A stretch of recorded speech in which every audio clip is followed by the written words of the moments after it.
دوسرے عکس میں فرمایا کہ عاجز وہ ہے جس نے اپنے آپ کو اپنے خواہشات کے پیچھے لگایا ہوا ہے، جو اس کے دل میں آتا ہے کرتا جاتا ہے، اس میں مزہ آ رہا ہے چلو یہ کر لو، اس میں مزہ آ رہا ہے یہ کر لو، اس میں مزہ آ رہا ہے یہ کر لو۔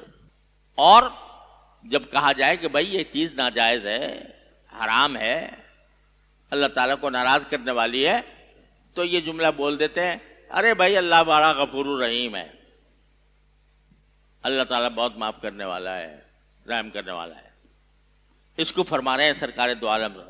کہ عمل تو خواہشات پر ہو رہا ہے اللہ کے حکم کے خلاف، اور آرزویں باندھی ہوئی ہیں اللہ کے اوپر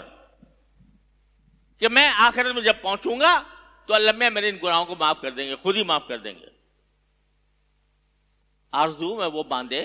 آرزو وہ شخص باندھے جو کچھ کر بھی رہا ہو، اور کر تو کچھ نہیں رہا، اپنے آپ کو خواہشات کے پیچھے لگایا ہوا ہے، جو جی میں آتا ہے کرتا ہے، جو جی میں آتا ہے بولتا ہے،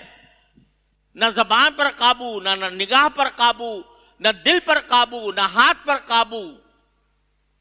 یہ سارے اعضاء انسانی وہ اللہ کی نافرمانی میں استعمال ہو رہے ہیں،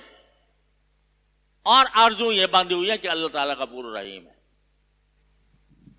اس کو مذمت کی آپ نے فرمایا وہ عاجز ہے، بیوقوف ہے، وہ عقل مند کے برخلاف وہ شخص بیوقوف بھی ہے اور بے کس بھی ہے، عاجز بھی ہے۔